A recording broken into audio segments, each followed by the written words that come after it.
결혼을 하면 첫 시작을 깨끗한 환경의 신축 주택에서 하려고 합니다. 출퇴근이 편한 입지에 전세로 들어가게 되죠. 그리고 시간이 흘러서 아기를 낳게 되고 계획을 짜게 됩니다. 기존의 전세금과 그동안 모아둔 자금으로 청약 아파트를 분양받아야지 라고 대부분 생각을 하시는데, 근데 여기까지 보면 나중에 시간이 흘러서 부담으로 작용될 수 있는 부분들이 있습니다. 먼저 전세라는 제도는 본인의 자금 상황에 비해 거주 환경이 너무 좋습니다. 둘째로 청약은 로또입니다. 될 가능성이 있는 것이지 무조건 되는 것이 아니거든요. 보다 저렴한 금액으로 더 좋은 입지에서 살 수 있는 게 전세제도죠. 얼핏 보면 가성비가 매우 좋은 선택으로 보입니다. 근데 여기에 눈높이를 맞추게 되면요, 이 추후에 집을 매수하기가 매우 어려워집니다. 이 전세에서 매매로 한 단계 업그레이드를 하게 되면 당연히 기존의 전세에서 살았던 곳보다 좋지 못한 곳을 매수할 수밖에 없어요. 근데 기껏 돈을 모아 집을 사려고 하는데 내가 현재 살고 있는 곳보다 못한 곳을 사려고 하면 이 등기를 칠 마음이 들지 않게 돼요. 눈높이는 좋은 입지에 맞춰져 있는데 현실은 다운그레이드가 되니 눈을 낮추기보다는 좋은 입지를 싸게 살 수 있는 방법을 찾게 되고요. 물론 좋은 입지를 저렴하게 사는 방법은 있어요. 이 시간을 투자해야 하는 재건축 재개발 예정지에 들어가 사는 건데, 그때는 애기 학군 때문에 이런 곳들을 선택하기가 힘들어지죠. 결국 좋은 입지를 싸게 살 수 있는 방법 중에 남는 것이 청약과 지역주택조합밖에 없게 됩니다. 이때가 바로 지역주택조합의 유혹에 빠지는 타이밍이에요. 청약에 당첨되면 좋습니다. 그건 누구나가 다 알고 있죠. 그런데 청약에는 세 가지 맹점이 있어요. 우선 미래가치가 높은 곳들은 경쟁률이 세요. 10억의 차익을 그냥 먹는다, 이런 로또 청약 같은 곳들을 말하죠. 그에 반해 경쟁이 약한 곳은 입지가 좋지 못합니다. 그리고 마지막으로 신축 아파트인데요. 이 신축 아파트가 왜 맹점이냐, 그렇게 생각하시는 분들도 계실 수 있는데, 아파트는 보통 세 가지 상승 요인이 있습니다. 전체 부동산 경기에 따라서 오르는 대세 경기, 교통이나 기업의 입주 등 입지가 변화하면서 오르는 입지 상승, 그리고 마지막으로 아파트 개별 상승 요인인 재건축 재개발이 있는데요. 이 입지가 좋은 곳들이면 모를까 입지가 좋지 못하면서 신축 아파트를 분양받는 것은 이 아파트의 세 가지 상승 요인 중에 두 가지를 포기하는 것과 같은 결과를 낳게 되는 거예요. 신축 아파트 때문에 결국에는 아무것도 재개발 재건축을 할 수가 없고, 신축 주택은 지은 그날 가장 고점인 거고, 시간이 흘러 연수가 지날 때마다 점점 감가상각이 돼서 나중에는 그만한 가치를 못 받는 게 신축 아파트거든요. 그러면 남는 것은 이 대세 상승 하나인데, 전체적인 아파트의 상승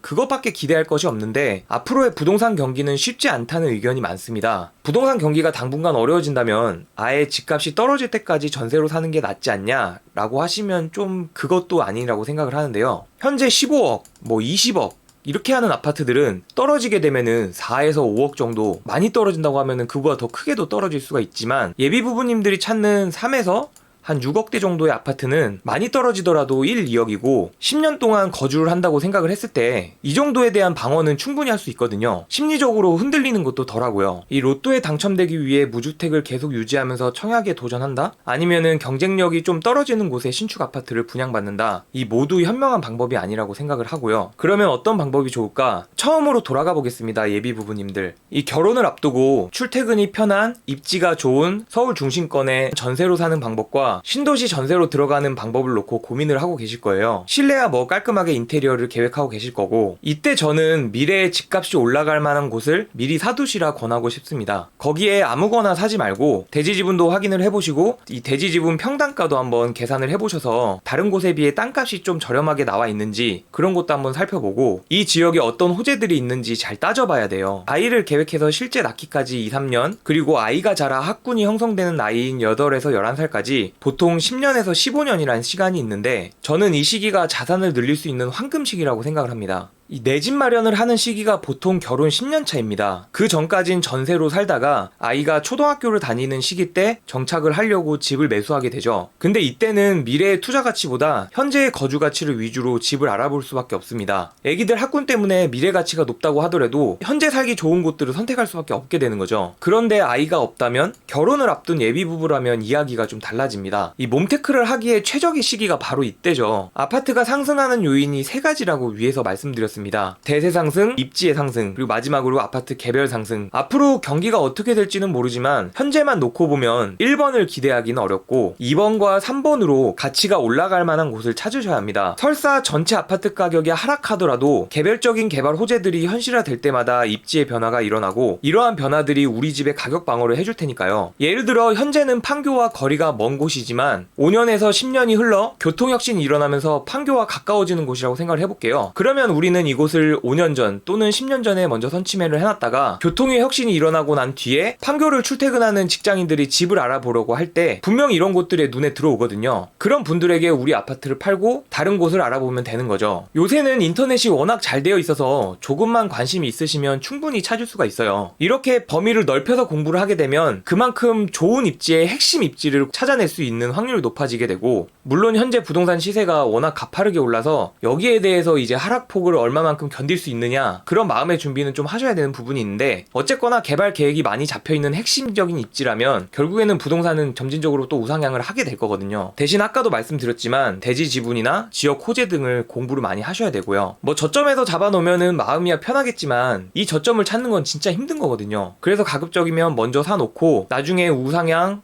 그리고 또 우하향, 우상향, 우하향, 저점이 높아가면서 어느덧 내가 산 가격까지 떨어지지 않는 시기가 분명히 오거든요. 저점이 점점 올라가게 되니까. 그렇게 되는 순간부터 이제 장투가 가능해지는 시점이 오게 되는 거죠. 바다의 심해에 있다 보면 파도가 치건 말건 관심이 없게 돼요. 이런 조건을 만드는 게 부자가 되는 길이라고 저는 생각을 해요. 딱 아이가 초등학교로 입학하기 전까지인 10년이 지역 호재, 재건축, 재개발로 가치가 오를 만한 곳들에서 살기 가장 좋은 시기입니다. 그래도 신혼인데 남들 보는 눈도 있고 좀 그래요 라고 생각하는 분들도 계실 겁니다. 충분히 이해가 됩니다. 이 TV를 틀어도 인스타그램을 켜도 다들 이쁘고 멋진 곳에서 잘 살죠 요즘. 근데 저는 제 형제가 결혼을 앞두고 있다면, 나에게 정말 소중한 친구가 결혼을 한다면 위 얘기를 그대로 해주고 싶었습니다. 뭐 선택이야 본인이 하는 것이고요. 제가 틀릴 수도 있습니다. 앞날을 예측하는 건 어렵지만 앞으로의 금리 정책, 글로벌 신냉전 체제로 무역 규모의 폭이 축소되는 등 현재 상황만 놓고 보면 시세 차익을 위해 과도한 레버리지를 일으키는 것보단 내실을 다져야 할 때입니다. 연끌을 해서 좋은 집을 사는 것보다는 레버리지를 줄이고 미래의 성장성이 있는 그런 구축 아파트를 사야 되는 시기라고 저는 생각을 하고요. 이 몬테크가 최고인 게 뭐냐면 자산가들이 쉽게 들어오기 힘든 구조라는 겁니다. 주식이나 금 같은 재테크 수단은